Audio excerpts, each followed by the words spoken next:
एक ऐसे साम्राज्य के बारे में सोचते हैं जिसकी कहानी एक हारे हुए राजकुमार से शुरू होती है। हाँ, ये कहानी है मुगल साम्राज्य की। एक ऐसी कहानी जिसमें जबरदस्त महत्वाकांक्षा है, शानदार जीते हैं और एक ऐसी हार भी है जो लगभग सब कुछ खत्म कर देती। पर फिर भी ये कहानी है दोबारा उठ खड़े होने की।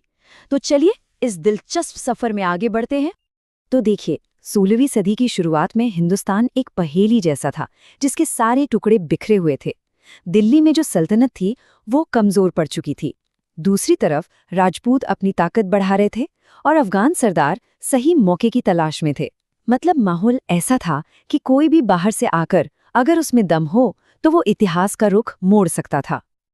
और इसी बिखरे हुए माहौल में एक नाम उभर कर सामने आता है, बाबर। एक ऐसा शख्स जिसकी रगों में दो महान विजेताओं का खून दौड़ता था। एक तरफ तैमूर और दूसरी तरफ चंगेज खान। विरासत में जीत थी और आंखों में एक नया साम्राज्य बनाने का सपना। जरा सोचिए, सिर्फ 12 साल की उम्र, एक लड़का जिसके कंधों पर तैमूर और चंगेज खान जैसी विरासत का बोझ था। बाबर ने अपनी जवानी का एक बड़ा हिस्सा अपने पुरखों के शहर समरकंद को जीतने की कोशिश में गुजार दिया, पर वो बार बार नाकाम रहा। और कभी-कभी बड़ी नाकामयाबी ही आपको एक बड़े रास्ते पर ले जाती है। बाबर के लिए वो रास्ता था हिंदुस्तान। तो हाँ, हिंदुस्तान पर कब्जा करना बाबर का पहला सपना नहीं था। ये तो एक तरह से उसकी मजबूरी बन गया था। जब वो अपनी ही जमीन पर हार गया तो उसने काबुल को अपना नया ठिकाना बनाया और वहीं से उसकी नजरें हिंदुस्तान की दौलत और यहाँ की कमजोर सल्तनत पर पड़ी। और फिर तो किस्मत ने दरवाजा खटखटाया जब उसे दिल्ली से ही हमला करने का न्योता मिल गया। अब जरा पानीपत के उस मैदान की तस्वीर सोचिए।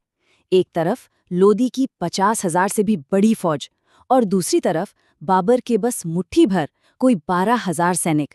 ये एक ऐसी लड़ाई थी जो कागज पर तो बाबर पहले ही हार चुका था।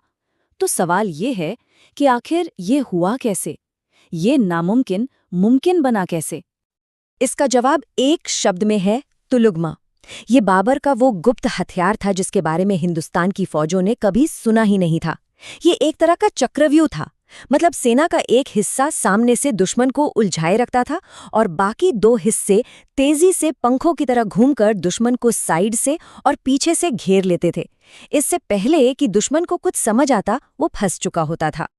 लेकिन रुकिए, बात सिर्फ तुलुगमा की नहीं थी। बाबर अपने साथ एक और ऐसी चीज लाया था जो यहां नहीं थी, आग उगलने वाली तोपें। जरा सोचिए, लोदी के हाथियों और सैनिकों ने जब पहली बार तोपों की वो गगनभेदी आवाज सुनी होगी, वो धुआं और तबाही देखी होगी, तो क्या हाल हुआ होगा उनका।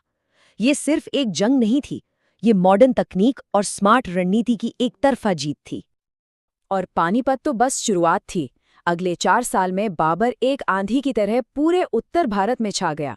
खानवा में उसने राजपूतों की ताकत को तोड़ा, चंदेरी में उनके गढ़ को जीता और घाघरा में अफगानों को हराया।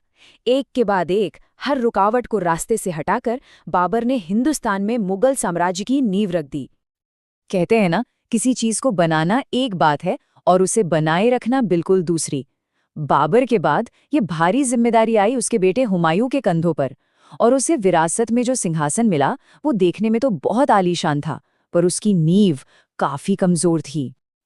हुमायूं सिर्फ 23 साल का था जब वो बादशाह बना, लेकिन उसके सिर पर सिर्फ ताज नहीं था, बल्कि एक ऐसे महान पिता की विरासत को आगे बढ़ाने का जबरदस्त दबाव भी था जिसने नामुमकिन को मुमकिन कर दिखाया था। और उसके सामने जो चुनौतियां थीं वो किसी पहाड़ से कम नहीं थीं। तो हुमायूं को विरासत में मिला क्या? एक ऐसा साम्राज्य जो बस नाम का था। खजाना, वो तो जंग में पहले ही खाली हो चुका था। प्रशासन का कोई सिस्टम, वो बना ही नहीं था। कोई दुश्मन, हाँ, पूरब में शेर खान नाम का एक खतरा तेजी से बढ़ रहा था।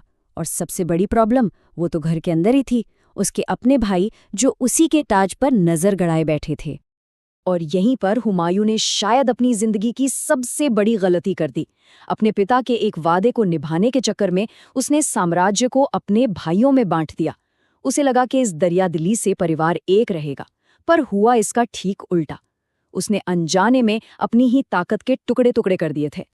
तो एक तरफ हुमायूं अपने भाइयों की साजिशों से जूझ रहा था और दूसरी तरफ पूरब से एक नया तूफान सर उठा रहा था। ये था शेर शाह सूरी।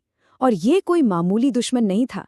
ये एक बेहद चालाक रणनीतिकार और एक काबिल शासक था, जो हुमायूं से हर मामले में 2 कदम आगे था। हुमायूं ने शेरशाह को समझने में एक के बाद एक कई गलतियां की। पहले चुनार में उसके झूठे वादे पर भरोसा कर लिया, फिर चौसा की लड़ाई में बुरी तरह मात खाई और अपनी जान बचाकर भागना पड़ा, और आखिर में कन्नौज की लड़ाई ने सब कुछ खत्म कर दिया। हिंदुस्तान का बादशाह अब एक भगोड़ा था।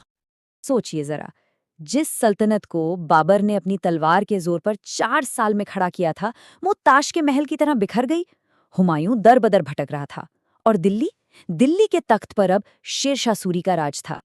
लेकिन कहानी यहाँ खत्म नहीं होती, बल्कि यहाँ से शुरू होता है हुमायूं की जिंदगी का सबसे नाटकीय मोड़। हार, दर-बदर की ठोकरें, और फिर एक ऐसी वापसी जिसके बारे में शायद ही किसी ने सोचा होगा। 15 साल, पूरे 15 साल तक एक बादशाह बिना सल्तनत के रेगिस्तान और अनजान शहरों की खाक छानता रहा। लेकिन कहते हैं ना, सबसे घने अंधेरे में ही उम्मीद की किरण जलती है। और वो किरण थी उसके बेटे का जन्म, अकबर, जो एक दिन हिंदुस्तान का सबसे महान बादशाह बना। और फिर किस्मत का पहिया घूमा, शेरशाह की मौत हो गई और उसका बनाया हुआ साम्राज्य कमजोर पड़ने लगा। बस हुमायूं को इसी एक मौके का इंतजार था। उसने फारस से मदद ली, एक नई फौज खड़ी की, और 1555 में एक तूफान की तरह वापस आया और दिल्ली पर फिर से मुगलों का झंडा लहरा दिया। तो 15 साल की लंबी, मुश्किलों भरी रात के बाद आखिरकार सुबह हुई थी। हुमायूं एक बार फिर दिल्ली के तख्त पर था। ऐसा लग रहा था कि चलो अब सब ठीक होगा।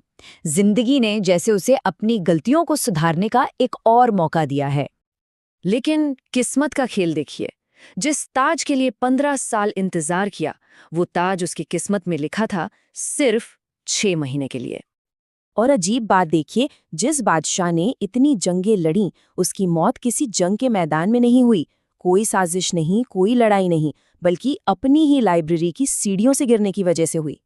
एक ऐसा अंत जो बिल्कुल उसकी जिंदगी की तरह ही था, उतार चढ़ाव से भरा और बिल्कुल अप्रत्याशित। तो अब कहानी एक ऐसे मोड़ पर आ खड़ी हुई है जहां मुगल साम्राज्य का भविष्य एक पतले से धागे पर लटका है। साम्राज्य को बनाने वाला बाबर जा चुका था, उसे खोकर वापस पाने वाला हुमायूं वो भी नहीं रहा, और तख्त पर बैठा था एक 13 साल का लड़का। तो सबसे बड़ा सवाल यही था कि क्या ये बच्चा इस बिखरी हुई विरासत को संभाल पाएगा, या मुगल सल्तनत की कहानी यहीं खत्म हो जाएगी।